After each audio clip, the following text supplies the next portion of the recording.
All right. Welcome to our final panel of the day, Rethinking Streets in the Pandemic and Beyond. I'm Greg Kylo, president of CNU Central Texas, and I want to welcome everyone. Before we continue, I want to again thank all of our sponsors and Mateo and Priya. And I'm going to introduce Adam Greenfield, who is our moderator for this panel. Adam is a built environment advocate and community organizer here in Austin, Texas, whose work focuses on safe mobility, public space, and land development issues. A board member of CNU Central Texas, Walk Austin, and Bike Austin, and a founding member of Rethink 35, entities with which Adam is working to create a large grassroots movement to push for beautiful, sustainable, walkable, and sociable places.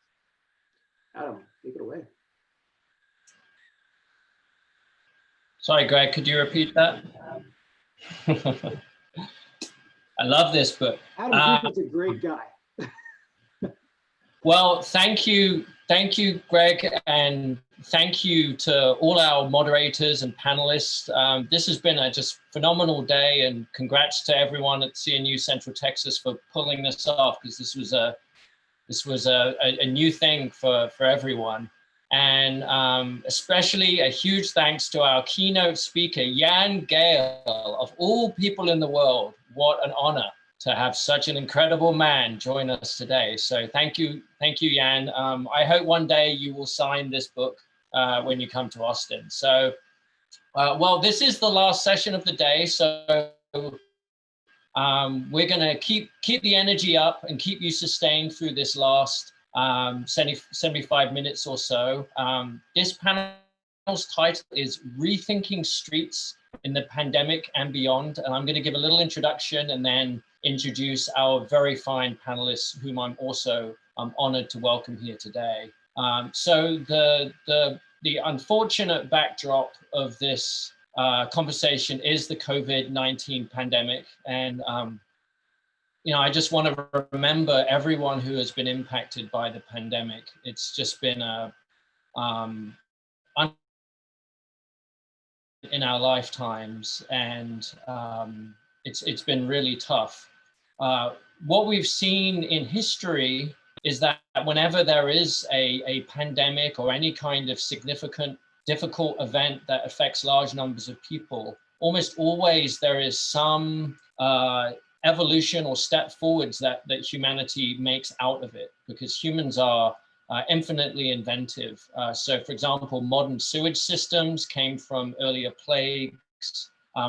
Public parks became popular after an earlier tuberculosis crisis in the beginning of the 20th century. And so a lot of the things that we take for granted today that we enjoy came from earlier pandemics and health crises. Streets are among our most ubiquitous public spaces. They're one of the biggest public investments that we make. And so it stands to reason that streets would be a part of addressing the crisis that we are in right now. Streets are not only places to move through, they're also socially important places, economically important places, and have many other important functions. And yet for many decades, we've really treated them as just places to move through. And you know, we're now several generations into this situation, and many people perhaps have never really experienced streets as places for exchange and play and joy. And so that's part of what we're going to talk about today. The panelists and I are going to explore how streets have been reconfigured this year to address the public health crisis we face, and how they could be configured in the future to produce more resilient communities and also just more joyful lives that we all deserve to have. And also how communities can play a guiding role in shaping what that evolution looks like. So that's the order of charge that we have today. So We have three incredible panelists to discuss all this with. And the first one, our first panelist is Mike Lydon. He's a principal at Street Plans Collaborative, which is an award-winning planning, design, and research advocacy firm that addresses placemaking, tactical urbanism, smart growth, active transportation, and urban design. Mike is in some books that you all probably are familiar with, Tactical Urbanism, volumes 1 to 5. In 2018, Planetizen named Mike as one of the top 100 most influential urbanists of all time. Mike, welcome to the session. Welcome to the panel. How are you doing? Thank you, Adam. I'm doing well, and hopefully my internet connection will remain stable, but good to be here. Thank you. Okay, wonderful. Looking forward to catching up with you. We also have Warren Logan. He's Policy Director of Mobility and Interagency Relations for the Mayor's Office of Oakland. He works closely with the city's Department of Transportation, Public Works Department, and other Bay Area public agencies to develop strategies that help advance Oakland's safe and sustainable transportation for everyone.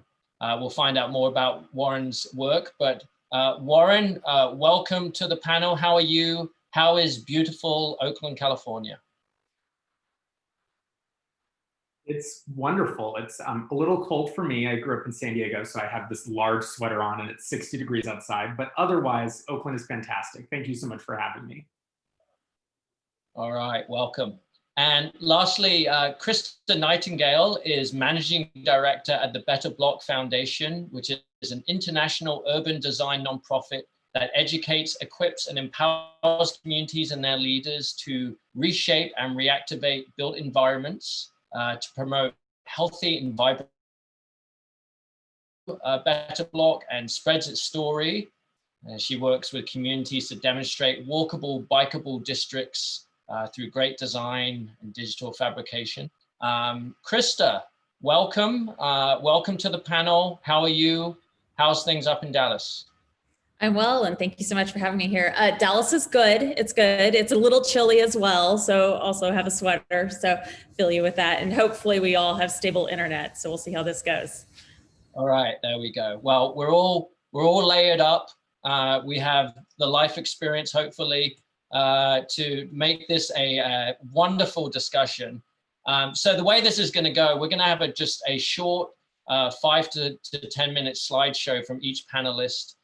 After each slideshow, there'll be a little conversation between me and the panelist, getting into some of the issues. At the end of that, I'm going to invite the other panelists to make a comment or ask a question to that panelist, kind of like the commentators on American Idol, you know, sitting behind the desk looking unimpressed. And then we'll move on to the other panelists. At the end, we will have a roundtable discussion and an audience Q&A.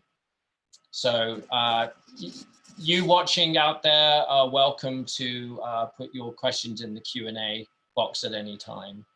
So Mike, we'll start with you. I think you're gonna tell us a little bit more about street plans and give us an overview about some of the things that have happened this year. So we'll let you take it off from here. Great, thank you, Adam, and good evening to everybody who is joining us. I'm very hopeful you can see my screen.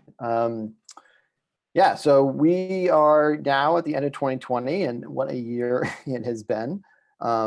Terrible year in a lot of ways, and also a very fascinating year in the world of urban planning and design. So I've titled this, the Great Street Rethink, and we obviously have a moment in time to make sustained changes in our built environment, in our communities. The big question is, will we actually, do that, and how will we do that moving forward out of this pandemic? So very quickly, our work is focused a lot on transportation, urban design, and public space, as Adam mentioned. Our methodologies oftentimes utilize what we call tactical urbanism to help communities deliver change. We've been a part of a wide number of initiatives, as you might imagine, in the last 8 or 9 months that have been helping communities through thinking, rethinking their streets and what kinds of spaces might emerge both in the short and the long term. Philosophically, no surprise to CNU members, we look at streets, not as a single tool to accomplish one thing, which is unfortunately the way that most of our streets seem to be designed in the United States, right? Likening that to a butter knife that does basically one thing well, and sometimes not even that. Rather, we look at streets as being a sort of a multidisciplinary platform for delivering all sorts of services, meeting the needs of all different types of people, and that they really become the multifunctioning glue that holds our communities together. And so we need to demand more out of our streets, and we need to allow people to have a very strong role in changing our streets to be more multifunctional. To make this a little bit more Central Texas oriented, right? We utilize a lot of our methodologies to kind of break down and rethink the process for how we work as urban planners and how we rethink our communities and our streets. Unfortunately, the profession largely is oriented towards the long term and the large scale and the expensive. And so, the rebuilding of I-45 is just one of these many examples across the United States where you see the policy language about sustainability or resilience, and you see, projects that get advanced on a small scale, and yet we still turn around and drop billions and billions and billions of dollars into building new or expanding existing highways. So it's a really, really challenging environment in which to create more livable communities when we're still doubling down on this kind of very top-down, very expensive, inflexible approach to not just transportation, but to people's communities and how they are formed and function. Tactical urbanism, though, kind of looks at three different iterations and scales at which we might help communities rethink and deliver that change. And so we've spent the past decade helping advocates and property owners and largely cities deliver these changes at different time scales.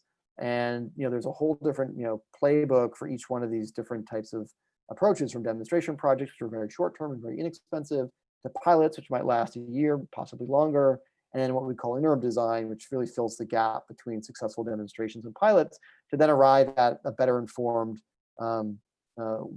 design or investment in more permanent infrastructure. So this is probably not new to a lot of people who are on the call today, but of course, 2020 hit, March 2020 hit, and it's been a really interesting time to have been working and advocating for these methodologies and to see where they've gone in the last 8 or 9 months. So I'm from New England, northern New England, so we say stay wicked fire pot, and that's been a pretty interesting element that's driven all urban design considerations over the spring, summer, and fall. Back in March, we started to document what cities were doing as they locked down and as they started to reemerge into some version of reopening. And what we found in our research was there was primarily 6 different types of interventions that cities were undertaking, some of which have certainly persisted and been largely expanded upon, and some things which have kind of not really scaled in a particular way. And a good example of the former is something like the streeteries, which are outdoor dining is happening in hundreds of cities, it seems, across the United States in all sorts of creative, interesting ways. And then this whole idea of we can't touch buttons, because we might pass COVID, a pedestrian signal buttons has kind of gone by the wayside as we've learned more about this disease and how to deal with it. So it's been interesting to see responses that came early and then those that have evolved and continued and expanded over time.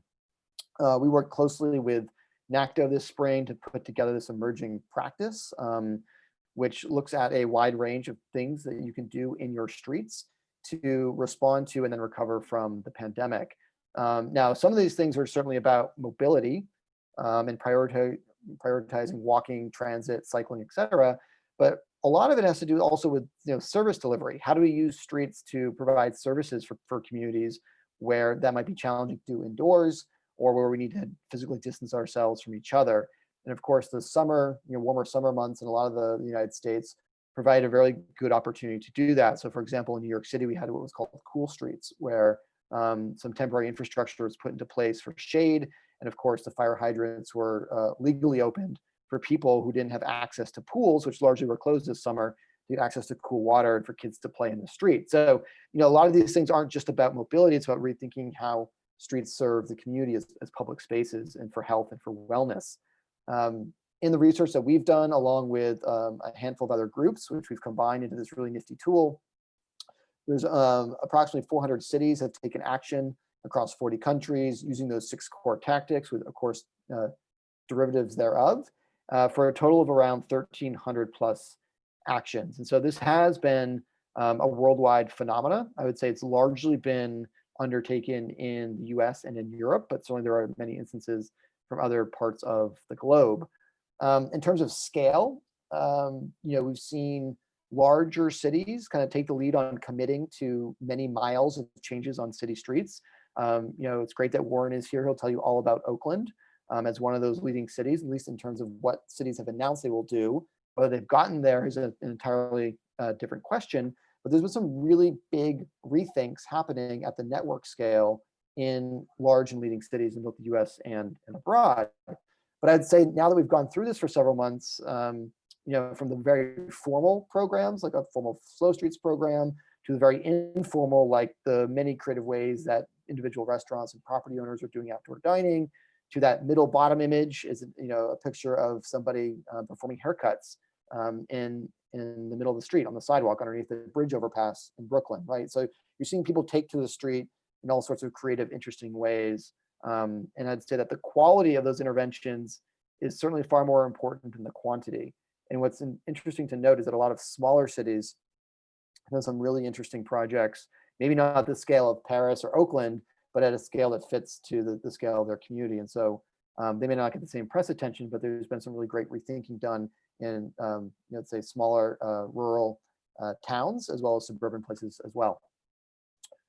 Something that emerged, I think, quickly after urbanists got really excited about, streets for walking and slow streets and these kinds of things we could do with all this extra space that's no longer jammed with cars, is realize that maybe the first and primary function of our streets is democracy. And so when the protests started to roll out in May and into June, and of course over the summer and fall, that really, I think, woke up a lot of practitioners, myself included, into what the real primary role of streets and how we can think about supporting the widest and broadest set of people in our cities and our communities to support democracy and human rights, right? And so it's interesting is that these two images show both the kind of urbanist-led interventions of open streets and outdoor dining, with the protest movements kind of overlaid on top of them or adjacent to them. And so this brings up a lot of questions about who streets are for, what they're to be used for, et cetera. That I think has been a really critical driver of important conversations across the United States, at least in my circles. One of the things that we thought of this fall was how do we contribute to that? How do we help cities rethink how to utilize streets, not just for mobility, which is something that we consider ourselves to be, steeped in, but also to challenge ourselves and say, how do we help cities think about them for democracy in the sense of voting, right? So you saw a lot of the primaries in the spring and the summer struggle with long lines. Communities of color particularly had poor outcomes in terms of long waits for voting. And once you added a historical presidential election on top of the physical distancing requirements, you can see how outdoors spaces were going to be really important and be utilized for added comfort and access and safety during this global pandemic. And so we put together this guide called Streets for Voting, which looked at urban, suburban, and rural environments and how they could be reconfigured down onto the material level and what could be utilized for materials to help reorient streets for what we all just underwent nationally in November. So a number of cities did that, right? And it's been really interesting to lead up to the election as well as the election itself. A lot of these activities happened outdoors. On the left there, you see an example in front of City Hall for outdoor voting in San Francisco. The upper right is a voter registration event in the small city of Hudson, New York, population 6,000. And then maybe at the middle scale in the lower right-hand corner there, you see what's called Democracy in the Park, which was a place where you could drop off early voting ballots as well as register if you were not yet registered in Madison, Wisconsin. So the city leveraged more than 200 different park spaces at scale so that you could access those services, which is a really kind of critical and amazing way to rethink streets and public spaces. So I'm going to leave real quick with 6 lessons. These are really high level, but the best kinds of interventions and then the iteration that's happened thereafter has required a ton of leadership at the neighborhood level on up to the city and even the statewide level. So that's been really critical at this time. Cities have been expanding what already works. So for example, in Jersey City, they had a very successful, kind of interim tactical pedestrian mall. They just took the design language, the materials, and they just expanded that out for a lot more impact around their local restaurants and commercial streets. Many cities have been able to leverage existing policies and plans. And so if communities did not have means or plans or ways to think about streets and public spaces, then certainly this work would be much more challenging. And so cities have been able to leverage that. And I'd say the business case really matters. Here in New York City, more than 100,000 jobs were saved this summer and fall because of the outdoor dining. We've got more than 10,000 restaurants that are operating out of doors in a way that they would not have prior to the pandemic. So it's been critical, not just in New York, obviously, but in many, many places. Equity and communication have been really essential parts of this process this past 8 or 9 months. And I'd say that the communication piece of that and how we communicate these changes and how these programs and responses get rolled out has been very, very important, and was definitely overlooked, I'd say, in the first several months of pandemic response, at least in a number of communities. And then communities have since kind of changed the approach and iterated upon those early lessons. And then finally, adapt. We've, some cities have closed only to reopen to then partially close it again. It seems like every other month there's new challenges that are happening, and it's all kind of playing out in front of us in real time.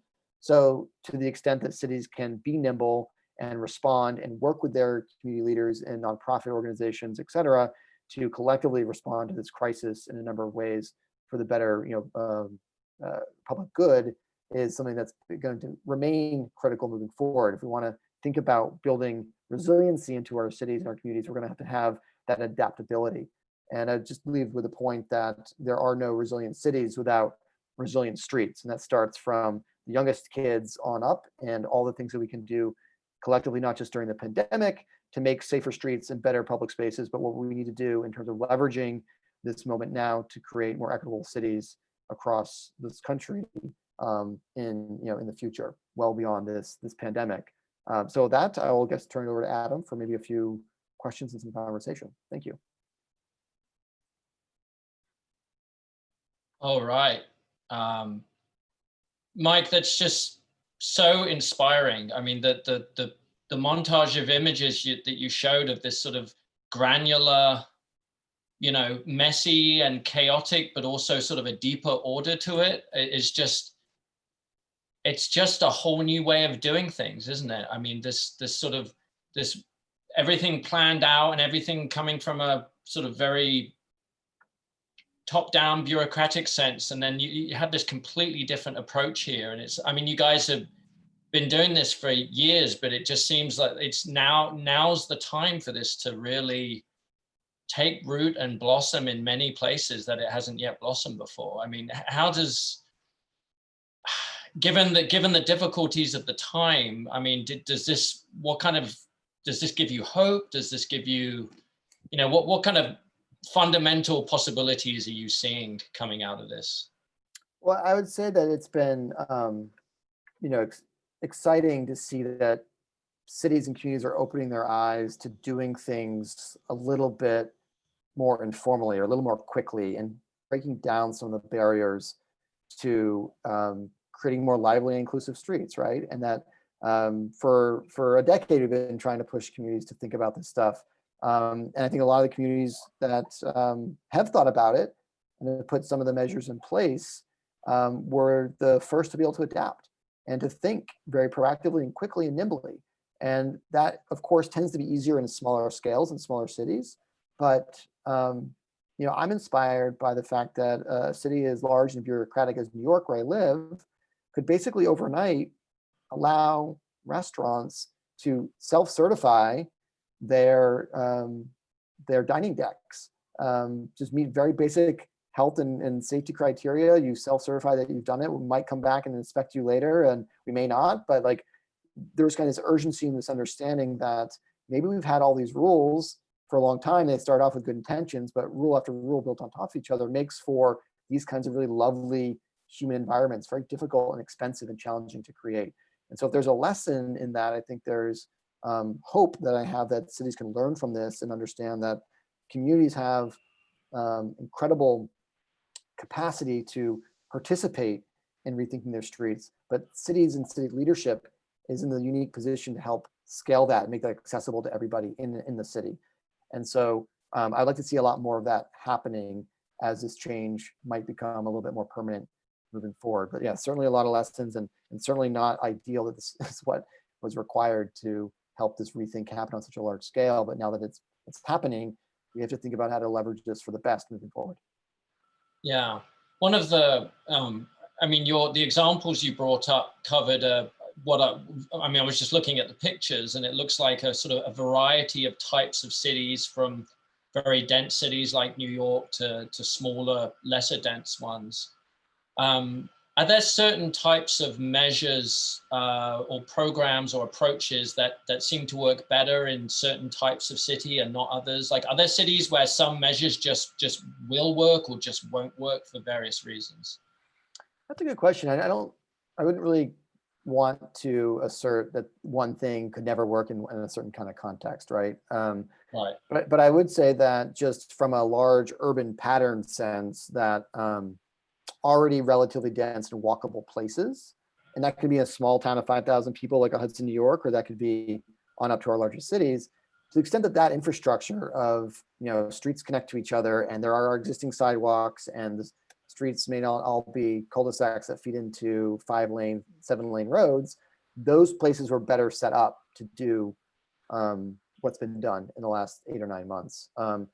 Now that's on one hand, but on the other hand, where there's been more space in more suburban environments, I've seen a lot of imagery from strip malls and fast food restaurants and things that have actually taken over a quarter or half or more of their parking lots. And so that kind of intervention has actually worked quite well without having to impact the political arena that surrounds our streets in terms of mobility. So that's been kind of interesting to see as well. But yeah, I mean, we've seen great successes with a wide variety of programs across different types of environments. Again, to point to Hudson, New York, and I've been there recently, that's why it comes to mind, but they had a slow streets program, which was on their one main street, and they rolled out these planters, and they were encouraging people to go 5 miles an hour and use these planters as kind of the slow gateways into these streets, along with their curbside dining, and it seemed to work really nicely. So you don't have to be a big city to rethink your streets at all. Yeah, I think, I mean, here in Austin is not a particularly dense city outside of downtown. It's actually a very low density city, and yet we've still seen some measures work here quite well. So, and I'll get into that later. I've got a few slides to show as well about what Austin's done, and so yeah, I think every city in the country has, there's so much potential in the things they can do, no matter how dense they are or what their land development pattern historically has been like. Well, I could talk all day, but I just want to see, Warren and Krista, do you have any reflections on what you've heard so far, or any questions that kind of pop up in your mind? Hi, everybody. Yes, Mike, and you'll probably see this in my presentation. Thank you so much for kind of pointing out the ideas of adapting and also the business case. I don't want to give away the punchline in my presentation, but I will thank you for saying that. I think both of those are really excellent points that cities need to remind themselves of. I echo that. I also made note of adapt, because that is a big part, I think, of what we've all been doing over the past few months. So that's such a crucial element. And talking about what works in one city versus another, beyond just density and makeup of the city, it's also the leadership, which was another one of your points, and what they're willing to do and test out and kind of work on. So we saw some varied approaches to what could be done on a slow street, just depending on the city and the leadership you're working with. Yeah, I think we're going to get into that. Yeah. I just, one last point on adaptability. I mean, I think people forget that the whole point of tactical urbanism is to allow things to not necessarily go that well, and you learn from that. And when the risk isn't so great because the cost and the outlay and the timeline is not extended, then that is the point. And so it's been really encouraging to see cities who've had struggles with something, and then they adapt and they learn and they do something better the next time. That's the point of methodology. So we just have to remind people, you don't have to and you will not get it perfect. on the first pitch. You're not going to hit it out of the park necessarily. So it's really a key piece, and we all seem to be experiencing that. Yeah, sorry, one last thing. We often say that temporary erases the fear of permanency, and that has been a big point through the last few months. Okay, wonderful. Well, thanks, Mike. We'll move on to Warren now from the City of Oakland and hear more about his work with the Oakland Slow Streets program, which has been very influential for us here in Austin and many other cities. So Warren, we'll hand it over to you to explain a little bit more about that in your work.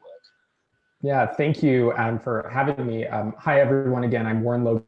I serve as the Mayor's Policy Director of Mobility and Interagency Relations. And during my time during COVID, I also am our Community Resilience Director, which means anything that has to do with the health and wellness of our residents and our employees is my business.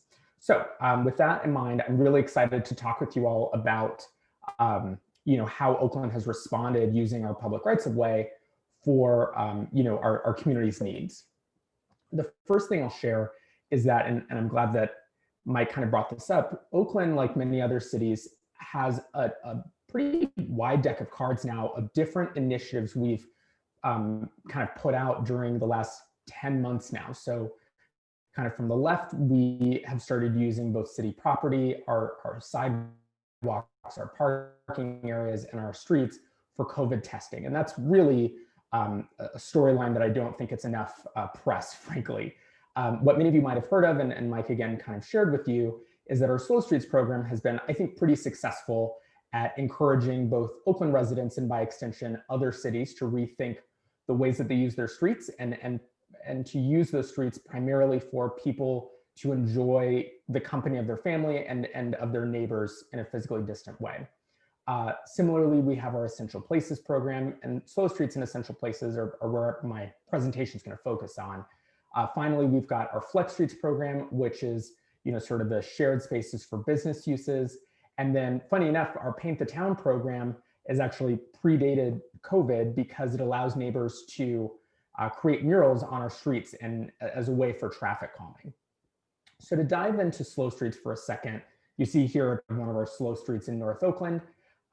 In the beginning of April, the mayor asked the Department of Transportation and myself to find ways for people to physically distant in their neighborhoods and reduce, sort of the impact that we were seeing primarily on our Lake Merritt parks. And so soon after, we launched the Slow Streets program, which identified 74 miles of roadway that could be closed for through traffic, to be specific.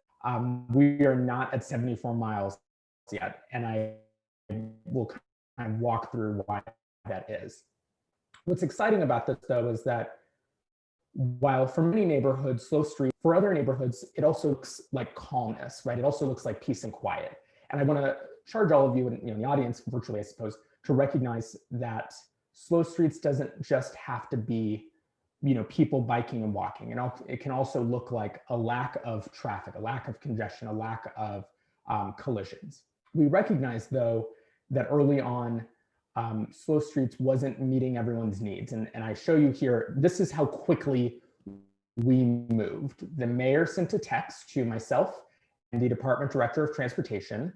And then 2 weeks later, we had a town hall to announce Slow Streets. And then in fact, that Saturday rolled out the first 5 Slow Streets. And come Monday is when we started iterating. And I jokingly refer to it as the Apology Tour, which we'll talk about later. Several of the folks in our East Oakland neighborhood shared with us that they wanted us to prioritize not neighborhood traffic calming, but connections to essential places. So aptly named Essential Places, we did a traffic calming on arterial roadways, as you might call them, to help people walk across basic streets that are too fast and too wide, but people still need to get to the grocery stores, to the clinics, et cetera. This program, again, doesn't get a lot of attention. Unfortunately, we now have 20 essential places throughout the city, but it showcases how quickly we can respond.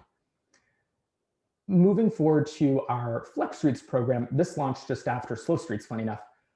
we recognized as folks were soon able to move outside for, outdoor dining and other merchant activity, we needed to find a way to help people literally do that without getting, without running into a lot of bureaucratic red tape, as many of us might call it, right? And so what you see here throughout these pictures are parklets, street closures, outdoor dining, plazas. It's all really exciting to see how we've rewritten. Warren, can I just jump in? I'm still seeing the first slide. I don't know if others are seeing the slides advancing. I'm not. Oh, hold please. There you go. Do you see this one? Yeah. Oh, I'm so sorry. Wow. Okay. Well, I've been having a great time giving myself a presentation. Well, here, let me rewind for just a second so everyone sees these beautiful photos. As I was mentioning, this is our slow street in North Oakland. This is how quickly we move through our slow streets launch.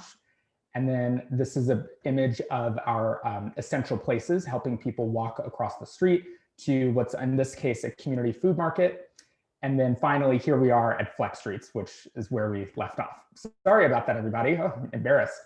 I thought it was really good. So here you see a number of images around our Flex Streets program. Again, street closures, parklets, and even food trucks. And what's exciting about this program, and I think this gets to a lesson learned that I hope we talk about soon, is that in a matter of 4-ish weeks, a number of city leaders rewrote 5 different sections of our planning code around major encroachments, minor encroachments, special events, street closures, and mobile food vending. That is like stacks of legislation that we just packed in to 4 weeks to make this program work. And what's important about it is our risk tolerance was so much higher for the way that we wrap this program around helping communities. And so while I would almost add to Mike's point earlier that it's not just about adapting or even the business case, but about risk tolerance, to really accept that when times of need occur, we need to kind of put aside the idea that a no build scenario is also an option, because not helping people should not actually be on the table. And finally, I'll end here. And again, apologies for not getting all my slides together. I wanted to show you all that throughout the different programs that we've launched, over the last 10 months or so, there's a central theme here, which is that we've transitioned from the city running a program to partnerships with communities. And I think that this is where we have found the most success, not only by adapting each of the different programs along the way, but really uplifting community partners throughout so that they can use the streets however they need to, whether there's a slow street in their neighborhood, a flex street, a mural, or an essential place. And so thank you guys for bearing with me through that effort. No, that's very inspiring. One of the issues that's come up in our in Austin Slow Streets program, it keeps coming up again and again, and I think this kind of segues into the conversation that we're gonna develop with Krista, but the construction equipment used is just ugly, and it's just, even if the street is successful as a slow street, it just keeps coming up again and again and again. So can you tell us a little bit more about your artist program? Because I've seen a few photos of that, and that is just very, very cool. Sure. So, and this is actually born out of the feedback we heard primarily from our East Oakland residents, which was that, there's a lot of construction going on in Oakland generally, slow streets otherwise, right? And so they said to us, it's not really clear which street is a slow street and which street is just a street you're repaving, which, by the way, we set a record for the number of streets we repaved this year in the middle of a pandemic. Thank you. So we ended up receiving a grant from the National Endowment of Arts and Smart Growth America to hire an East Oakland artist who was actually one of the original naysayers of the program to help create new programmatic artwork for signs along our slow street. So we've actually just started launching those. And what's cool is that we're now using even typography and artwork and colors that are more culturally competent, so that when people see the signs, they understand, like, yes, this is actually something I can take ownership of instead of it having happen sort of or acted upon me. And I think that that's another critical lesson learned, is that it's not just you know, it's really wise to lift up community members, lift up their voices, not only literal voices, but also through artistic means as well. And fortunately for Oaklanders, we have a lot of artists, like a lot. You know, many of you probably have heard of Burning Man as well. A lot of our makers here in East Oakland are the people who make most of the structures for these types of events. And so we are so blessed really to start drawing upon their fantastic work. Yeah, okay. Again, there's so many questions. I could sit with you all day, Warren, and just go through this stuff. And when Austin was talking about how it should respond to the pandemic from a street use point of view earlier this year, Oakland was on the tips of our tongues. So it's wonderful to have you join us. So Krista and Mike, I want to open it up to you two. Are there any reactions that you've had to anything that Warren has said, or any questions or thoughts? Yeah, so Warren has basically taken my presentation, so I think we're done. We're good. No, I'm kidding. No, but it's really interesting because a lot of the lessons learned are also ours. But I do have one question because this has come up in other cities that we've worked with. Why slow streets? Why not shared streets? Why not open streets? Why call it slow streets?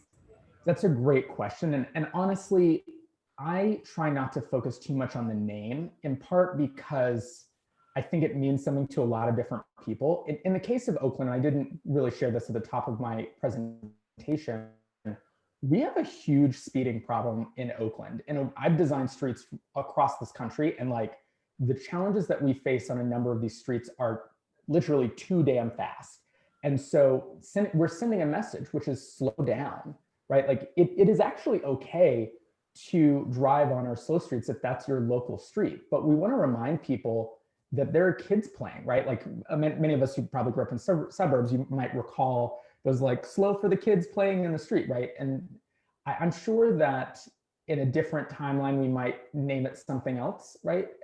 I'm confident of that. But I will actually offer that Flex Streets was sort of voted on happenstancely on my Twitter feed. A lot of people kind of liked the double entendre of like flexing on these streets. It's a very common phrase in Oakland. And so we tried to draw from, you know, the community lexicon for that. So you don't think that NUTCD is culturally competent, Warren?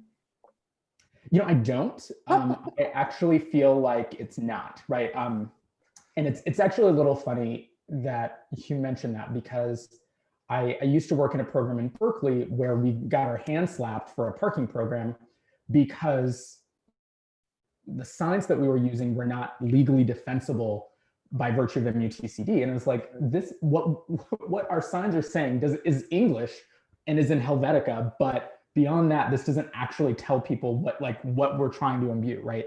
Whereas now, our new slow streets that were, and I apologize, I don't have a photo yet because they're brand new. Like I had to time this presentation as close to the actual day, and I was like, shit, I don't have the picture.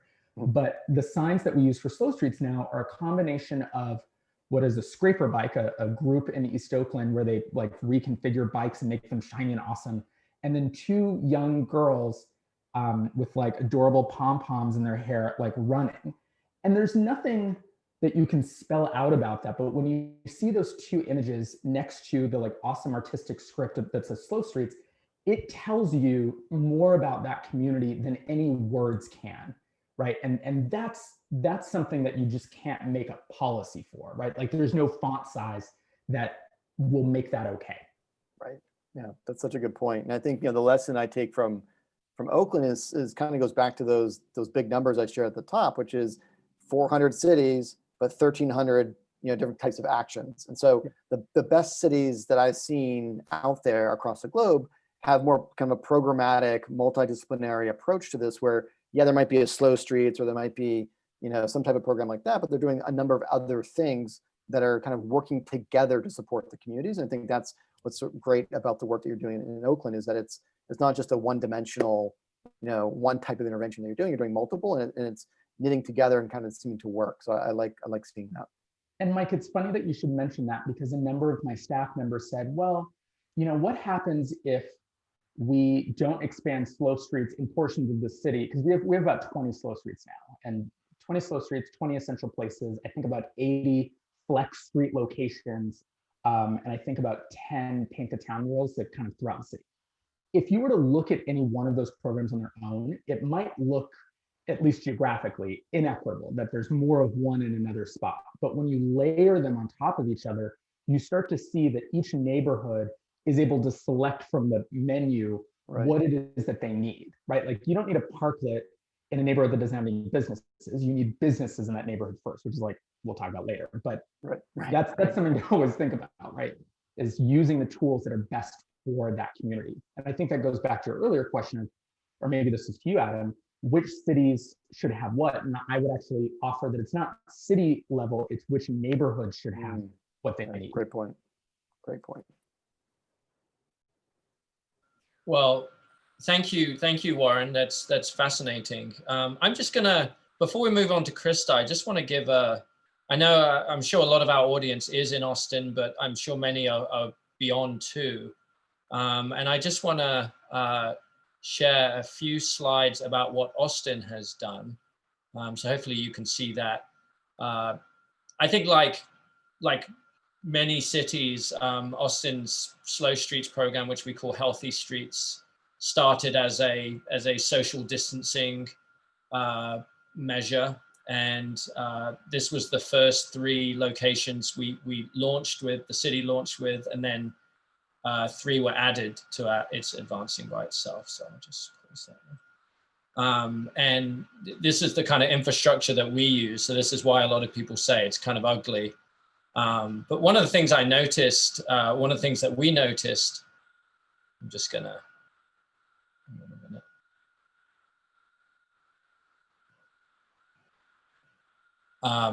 I'll just do it that way.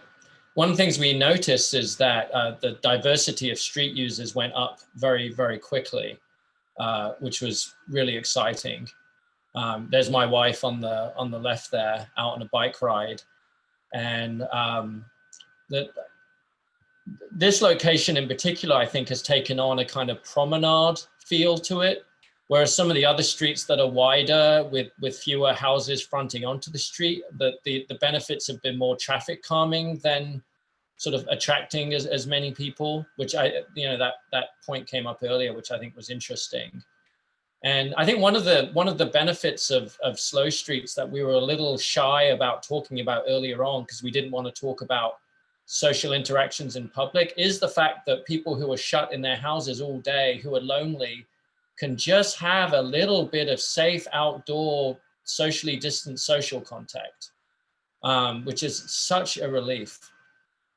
And the program has been, here in Austin, has just been incredibly popular. I mean, we're talking 75% support ratings when the city did outreach on it, from all kinds of people, and even people who drive those streets predominantly accept the minor inconvenience in exchange for the benefits it's brought. And we have a block captain system here. This is Curtis, goes out a couple of times a week and checks up on it. So, naturally there was a fair bit of public outcry when the city announced that they wanted to wind the program down, and there was a lot of pushback about that. And we got Walk Austin, which I'm board president of here, got a lot of emails, and so did the city. And this email here is kind of representative. I'm writing to plead with you to leave Avenue G on your list of healthy streets. I promise you it's getting a lot of use and will be sorely missed if you take away. And so what we've seen as a reaction by residents was to just embrace their street and do things that they have never done before. I think there's been efforts to root tactical urbanism in Austin, and I think it's still that's still yet to happen. But the neighbors just kind of went out and did it. This happened just last weekend, an intersection painting.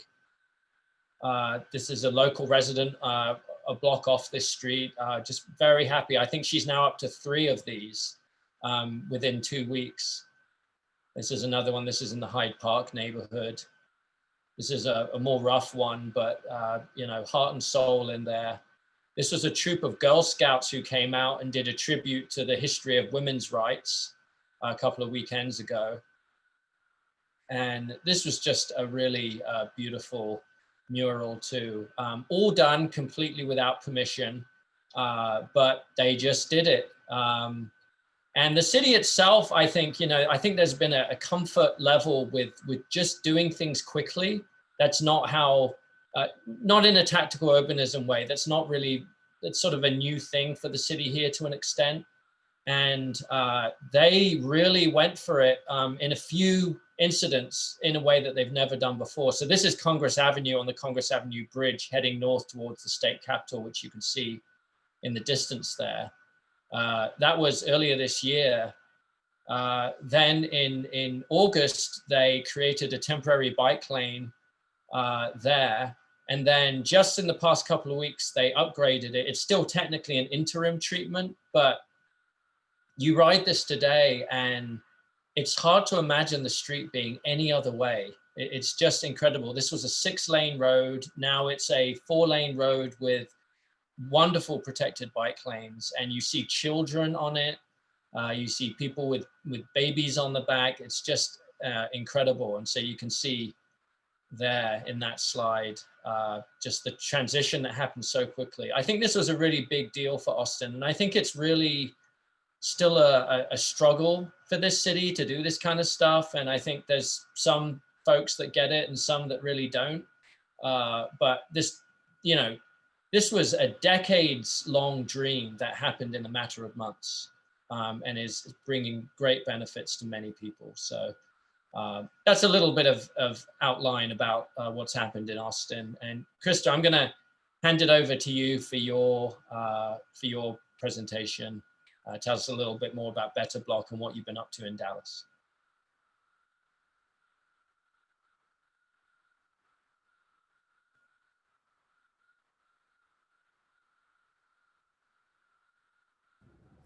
All right, hopefully you can see the slides. Yep. Perfect. All right. So I'm going to give you all just a little bit of background on Better Block, because I don't know if you know who we are, and then talk more in depth on the Slow Streets program. So the Better Block, we're an urban design nonprofit. We're based out of Dallas, but we do work all over the country. And we open source a lot of our ideas, which helps them kind of spread around. And we often are working in spaces like this and turning lots into spaces like that through tactical urbanism and working alongside communities. We take cold spaces like this and over the course of a couple of days, turn them into this. And spaces like this, which is here in Dallas with a horrible 5 Points intersection and one of the highest crime neighborhoods in the city, and turn it into a plaza like this. One way we do all of this is through the use of digital fabrication. So about 4 years ago, we launched something called WikiBlock, which is an online library of street furniture designs that anyone, anywhere can download for free. You can cut these elements out using a CNC router, which looks like this. You can find them at colleges, maker spaces, cabinet makers have them. And then you can build these elements without any glue, screws, or nails and put them out on the street and make the street instantly better. So before COVID, this is kind of what our work was focused on. But when COVID hit, we, like everyone else, started pivoting. The first thing that we realized is that people were making face shields with a 3D printer. It took us about 3 hours to get one face shield done. So we realized that was not going to work for us. So we switched to the CNC router and we realized we could get 88 face shields in 1 hour. So that allowed us to create 10,500 face shields and get them sent out into the community within a couple weeks of COVID hitting.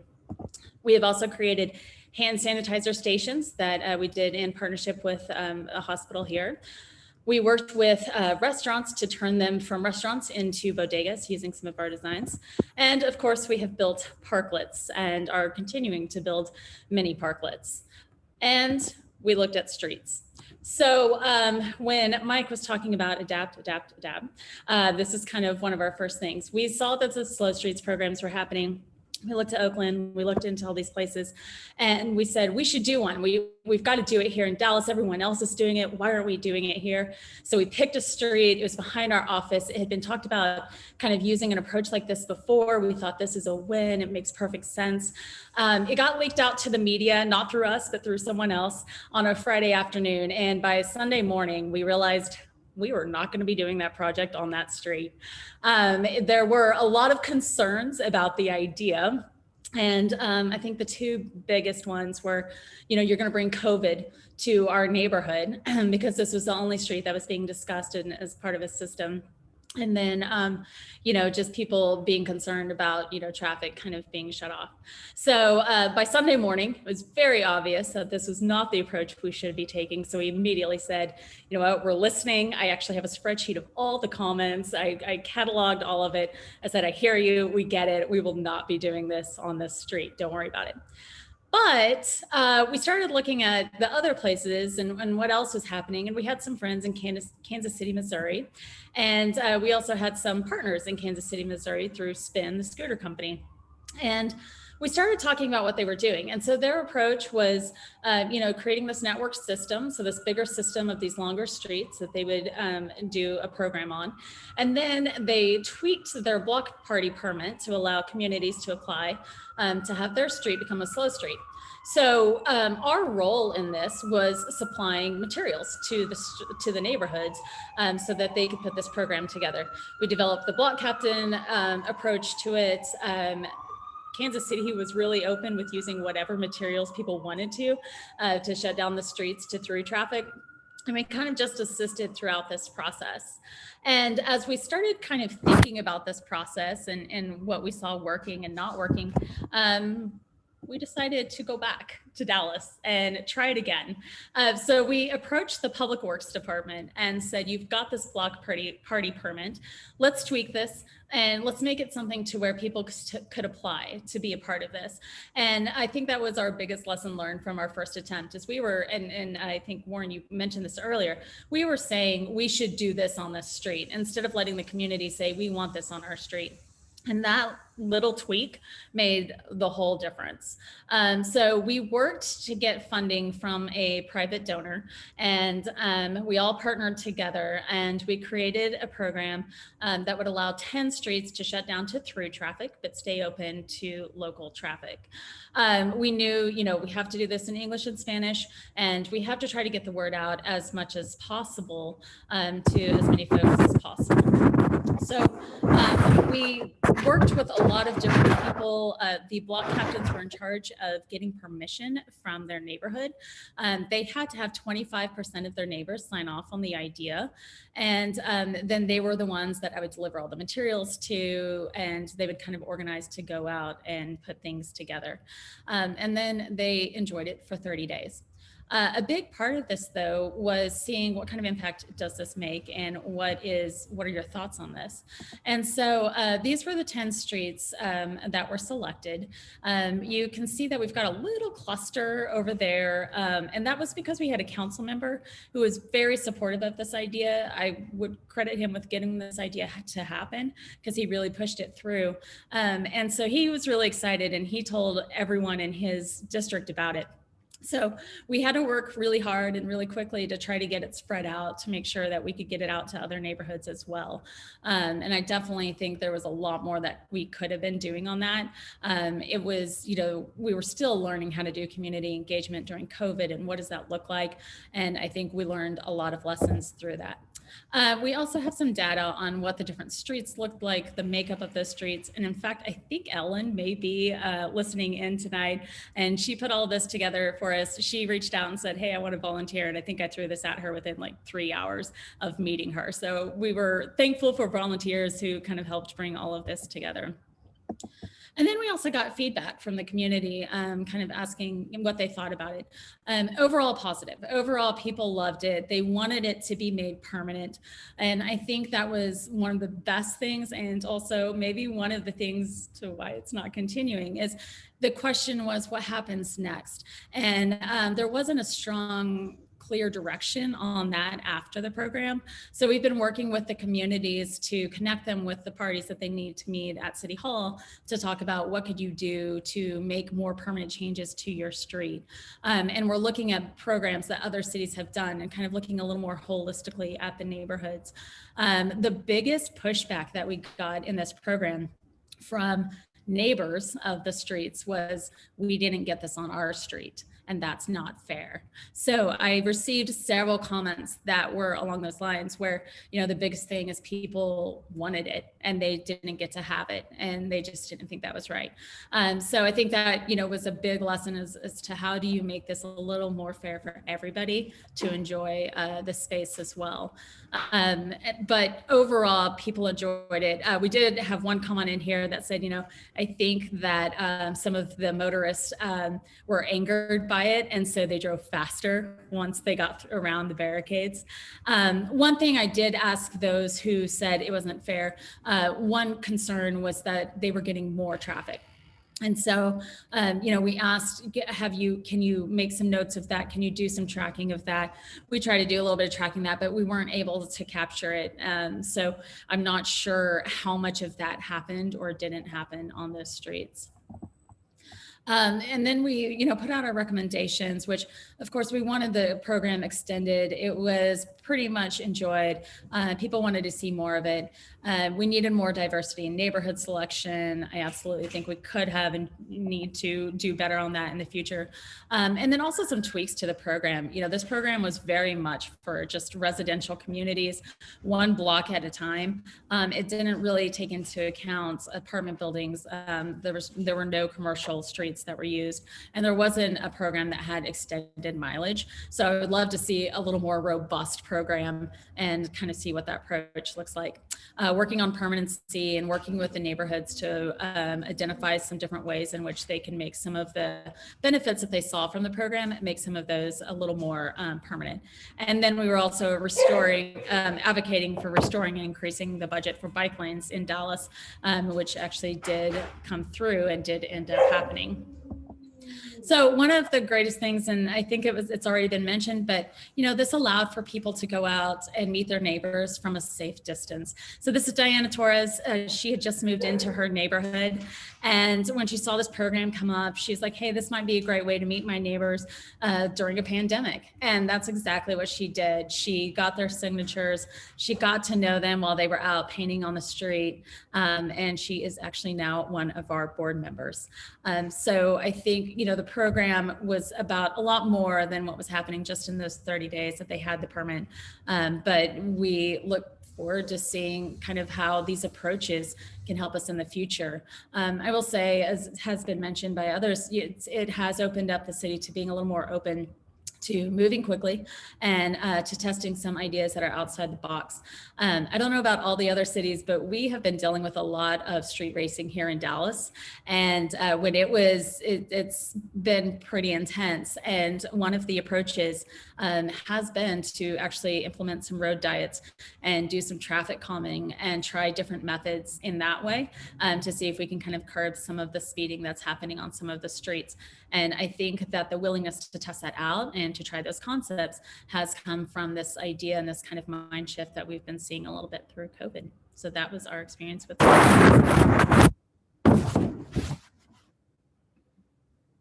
Krista, thank you so much. And you know, I think a lot of people out there are going to be really inspired by what's happened in Dallas. I mean, you know, Texas is known for being a very driving state. Austin is, Dallas is, Houston is, and you know, making something like this happen in these cities, I think, just shows how much scope there is for making profound change everywhere. I'm curious what your thoughts are. If there's a city, let's say the council is on board with the Slow Streets program, the public's on board, but maybe there's pushback from staff, or maybe staff are on board, but there's pushback from council. How do you kind of work? What are your thoughts on how you might work through and with that? Yeah, you definitely have to have advocates. I feel like you have to have one or the other. And that's through just speaking with folks. So even, with doing some bike lanes or doing some road diets for street racing, that took some education. And it took a little while to kind of get that idea for one particular person. But once it did, it was like, yeah, this makes sense. Let's do this. And I feel like the Slow Streets program can happen the same way. But if you can find that advocate inside City Hall or through a city council member, they'll be the ones to really kind of help push the idea along. Of course, now we have so many other cities that have done this, that have proven the concept and have shown its value, that I think using them to help sell the case as well is really helpful. And, I'm interested to see kind of what happens in the spring and how many of these programs continue or start back up again after the winter. I think we're going to see a lot more going on at that point, and will be really helpful in making the case. Yeah. One of the other, I think you mentioned that there was a 25% support requirement for the streets. That's interesting, because I think one of the aspects that we've reflected on here is that sometimes, a lot of the time people don't know they want something until they experience it. I mean, when we pushed for our Slow Streets program here, which is called Healthy Streets, there was no public push for that. That came from advocacy that was looking at, Oakland and other cities around the world and the country, and being inspired by that. But then when the public got to experience it, people loved it. So sort of, what are your thoughts on you kind of have to push it out a little bit, right? But not steamroll over communities. So how do you get the right balance with that? Yeah, that's tricky. And I will be honest, at the beginning of this, I wanted a 0% sign off, just, have a few people who were excited about it, but wouldn't necessarily have to sign, go out and get all the signatures and do all that. Kansas City did not have a sign off on theirs. And then there was someone else who I think actually I talked to Austin about that as well. When we first pitched it, the department wanted to do 100% sign off, and then we worked them down to 75% sign off. And it was really our council member who pushed the 25% and got it through on that. And I actually think that was a good number because it really did require people to go out to talk to everyone. And then there were people out of town, or there were, people who weren't around. I do think if you do apartment buildings, that's going to be a harder number to get. So I think that would need to be a little bit of a tweak in the approach as well. We also did yard signs for the block captains.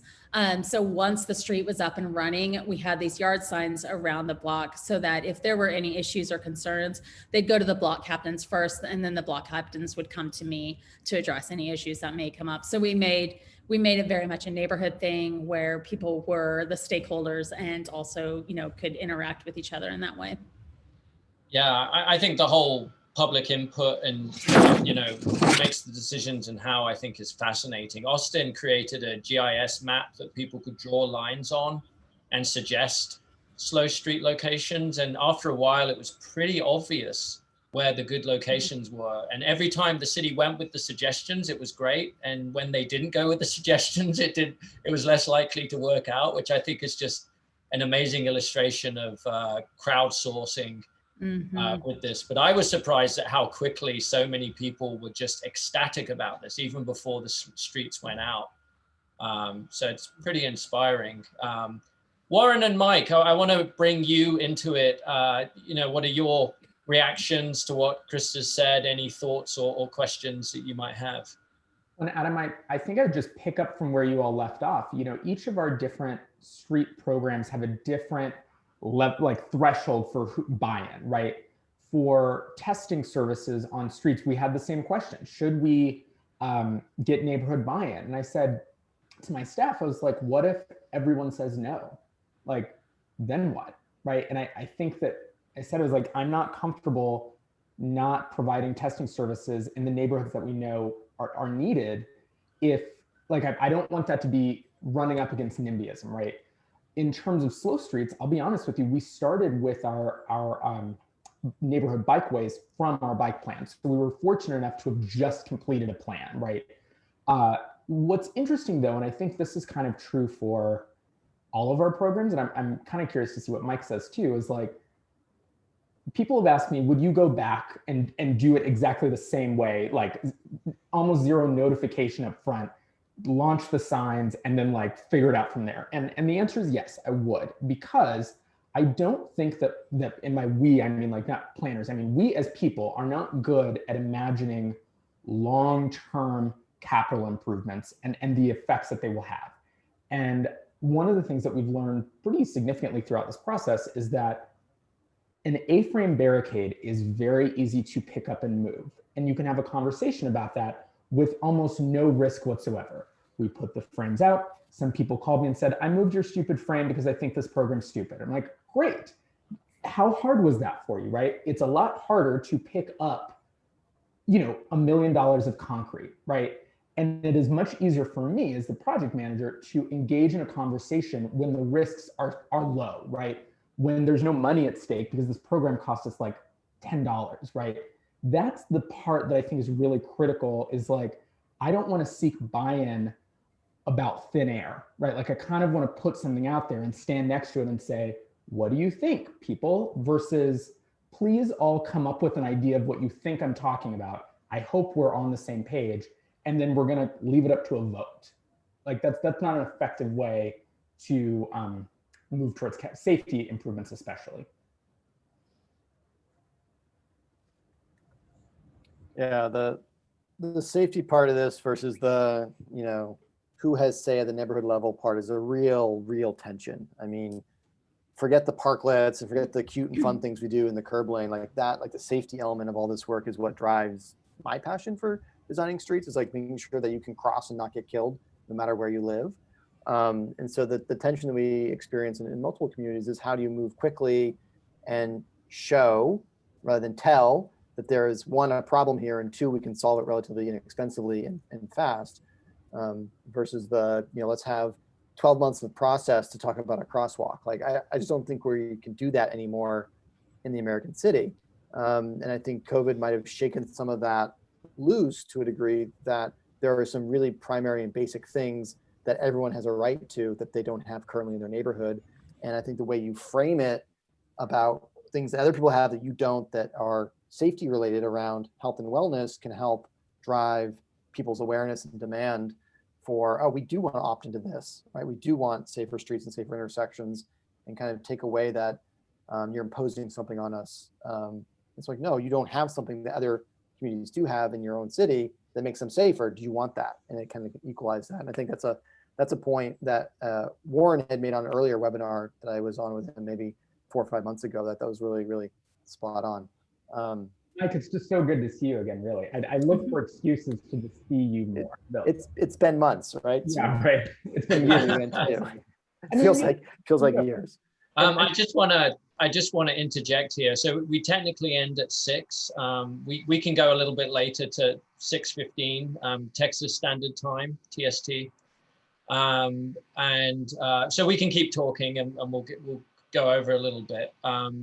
And I just wanted to encourage everyone who has a question to pop it in the Q&A there, and we'll just sort of seamlessly blend that in to the conversation as we go. And I'll start with one of our CNU Central Texas board members, Veronica. She says, great, inspiring and nimble transformations of public streets. What are the chances that these communities will be able to keep these interventions forever? Who wants to take that on? Well, I'll start, because I feel kind of strongly about the idea of permanence at all. So, and this kind of brings us full circle to what we were just talking about how, like, community engagement, community alignment, community feedback in this process, right? I think that this is a challenge that I had with a little bit of New York's model, especially, is that by the time and I think most cities ran into this in the tactical urbanism space 5 years ago, let's say, is that by the time you got to identify which spot you were going to do tactical urbanism, it was baked, right? Like it was already on the conveyor to go the distance, to be permanent. And I think a lot of people saw through that. Like every time I tell people like, hey, it's going to be a pilot, they're like, yeah, right. Like every other pilot you made permanent. I don't trust that you really mean if it's not working, get rid of it. And that was the part that I think is really critical about what's happening right now is there are slow streets that we've taken out. There are signs that we've moved. And I challenge us to try and avoid having conversations about permanence at all, because I want our streets to be dynamic. That's part of the problem, is that we have these very drawn out public fights about like the winner take all of like, this street's going to look like this for 20 years and everyone else is going to have to deal with it, right? And people don't live their lives like that. And so one of the things that we heard kind of loud and clear from a lot of folks in East Oakland was that the idea of slow streets was good. The problem was not every day. There were people who were like, I don't want this every day, but on Saturdays and Sundays, close the whole street down. Sounds great, right? School districts, areas around the school are like, it'd be great to close this off in the mornings, but not in the evenings. Parents in other neighborhoods said, summer sounds great for this. Winter, not so much, right? And so I would challenge the voices out there, and perhaps even you, Veronica, right, who I can't see, sorry, that I think we should look at slow streets, shared streets, whatever, as a program that cities can run and provide as necessary and remove them as necessary. In the same way that we have street fairs on Sundays or festivals that we can provide a festival-like spirit way more frequently and much lower touch and planning, and that might also be a form of permanence in its own way that is not concrete, literally and figuratively in the ground forever until someone else says, I want to undo this. I would echo some of those sentiments, but I don't think there's going to be as much permanence, whether it's programmatic permanence or it's physical infrastructure permanence, as maybe a lot of people would advocate and hope for coming out of this, quite frankly. I think very few cities have spent the last 6 months or 9 months putting in the mechanisms behind this to really be able to operationalize this over years, and that's going to be a really critical piece to it. And that's a necessary step if you're going to take that next step. I think, one of the questions that might have come up from Adam earlier that was expressed to me a day or two or so ago was, what's the difference between the US and Europe? And, in the US, we did actually really amazing at acting quickly to respond in some meaningful way as transportation planners, as urban designers, as community advocates, et cetera, during COVID. But that's because most of our communities didn't completely lock themselves down, and Europe did. But as they reopened, they committed to much more interim or permanent things as part of their climate action, as part of their transportation network plans, as part of the work they're already trying to do and just trying to speed that up. In the US, we've got very little political will and backing to drive this process forward at scale to make a single street permanent versus a whole network. I just don't see it in a lot of places. And to me, that's actually disappointing. I think, I'd like to just see that political will and that orientation around letting performance really dictate how we can evolve our city living arrangements, right? I mean, we got to get there somehow, and this seems to be a step towards that. And I'm not as optimistic. I think there's been some great examples in the U.S. of it moving to more permanence, but it's been pretty selective so far versus some of our other communities across the globe. So that's just a little bit of commentary on the permanence piece. Well, Mike, I almost want to argue with you and argue with myself. I guess I've come full circle, which is that our MO here in Oakland is that we released a 6-month report to the public about slow streets, and we're about to release one for flex streets because it hit 6 months.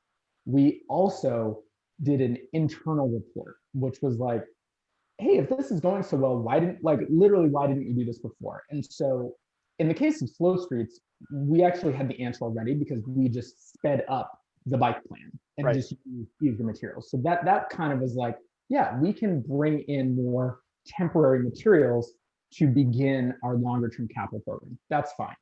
In the case of flex streets with the parklets, the special events, whatever, most of the reporting is actually an internal dialogue about our permitting structure. And so while we can tell people like, yeah, businesses were helped, great, check. We're now having a more difficult conversation, which is why do we have major encroachment permits work this way? And so what's going to be happening afterwards is we're going to take a package of legislation to our council, God willing, whenever we're done with this state of emergency, and say, here's what was in the emergency ledge highlight what's going to stay and take out the thing that we learned that we need to change. So we actually kind of built the program to like stick, and then we could fix the things at the back end. So we kind of tried to make it fake permanent, like made a placeholder, and then if it stuck, then we'd leave it. Interesting. I think, Veronica, to your question, like with most of our projects, not everything should be permanent, not everything's going to work out. But there were small things that I think for some streets were worth exploring. So one of our neighborhoods didn't have sidewalks. They've been asking for speed bumps forever. And they feel like they've been really neglected. So I think through this program, they were able to make the case that we do need something happening on our street. And it also connected them closer with the people in the different departments who could make that happen. And it's an ongoing conversation and, you know, trying to make that case with them. But I'm hoping that that will eventually change their street just a little bit. Yeah, I think one of the interesting things here is that in our pedestrian plan, there's been a shared streets. Shared streets has been in the toolkit for a long time, but it never really happened. And I think, certainly in my mind, whenever I thought of slow streets, I always thought of Woonhoven, you know, the Dutch shared street, which just never really kind of seemed to fit somehow. And it just seemed so involved and infrastructure intensive. And now it really makes sense. Like a shared street can just be, you know, some kind of barrier at one end on one side of the street and some kind of barrier at the other end of the block. And it accomplishes something that's close enough that, you know, that actually can be more effective and a ton cheaper than putting in sidewalks where they don't exist, which I think is really fascinating. I think that's the psychological shift that has been, I think, understood, is that a lot of our safety perceptions is behavior and psychology on our streets. And if we can change those two things, then you actually have outcomes that can be, to your point, less intensive and more flexible. So I love a good, you know, Dutch shared street or whatever, you know, I love those kinds of streets to be in those environments, but a lot of the US context isn't those types of land uses and densities and you know, tightness of the public realm that makes those streets such a joy. So this really seems like it fills a need. I think it, you know, the lessons that we've all learned is that throwing out a bunch of orange barrels isn't going to do it aesthetically. So we can definitely improve upon that. That was what was on hand in most cases for a lot of communities. But taking that to one increment more interim and more, you know, more beautiful with the art, et cetera, I think that's super in the realm of possibility. That's what Oakland's doing. That's what other communities should be doing. And thinking about things on wheels, thinking about things that pop in and out. Like there's a lot of flexible ways we can think about managing the psychology of our streets that we're not doing quite yet. And I think that is something I hope for in the next step, is that some of this gets understood more. One thing I find, you know, I think the work that all of you do in terms of next steps in the future that reminds me of is how, you know, how can communities, how can residents with their hands add to whatever, you know, program a city has created? Let's say they've created a slow street. You know, you sort of you've opened up this whole new space for potential that wasn't there before in many ways. And what can people bring to that? You know, could you put a little gazebo halfway down the block? Could you bring some barrels out? Could you put out some benches? Could you put a basketball hoop? I mean, Chris, I mean, some of the things you were saying were making me think about this. Is that a possible next step? Is some kind of super flexible, hands-on, very grassroots, very rudimentary, just a little more chaotic? Can we start introducing some of this stuff in the future?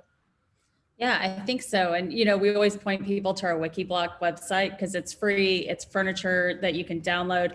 It all can be taken apart and flat packed and stored. So you could just put it out for a couple of days and then bring it back in. We did that. We did a wayfinding structure, which is like 5 layers, and it's got arrows and all these different things, but it's made up of like I think 15 little pieces of plywood. We sent those home to the homes of all the neighbors on a block. They each painted it, and then they brought it together. And it wasn't really a wayfinding structure. It was just more an art piece. So I think there are a lot of different ways that the community can just get creative and just start putting things out. Like a lot of your neighbors that you've seen just kind of going out and painting on the ground. I'm curious, is their stuff, is that permanent paint or is that temporary? I think it's acrylic. Okay. So not super permanent. It's not traffic, grade paint or anything like that. Yeah. So yeah, I think just going out and bringing artists out and just, making the street, reclaiming the streets. All right. Well, on that note, I think we have to wrap up, unfortunately. But this has just been a wonderful, inspiring conversation, and having followed all of y'all's work for some time, it's just been an honor to all come together and just explore this subject. It's just so inspiring. So thank you so much, Mike, Warren, and Krista for joining us today. And I'll hand it back over to Greg to wrap up. And thank you too, Adam, for organizing and moderating. Another fantastic panel. It's been a great day. It's exceeded all our expectations. So thanks to our panelists. Thanks to our attendees that spent the day with us. I hope you got as much out of as we did. We're thrilled. This has been a great day. Thanks to Mateo and Priya once again. Thanks to our sponsors. Let's do it again. Thank you all. And just to let everyone know, we will have video available, and we'll make that link up in the next day or so. Wonderful. I'm going to relive this session and all the other sessions too. Okay. Good night, everybody. Take care. Good night. Thank you. Take care. All right. Hope to see you soon on the streets.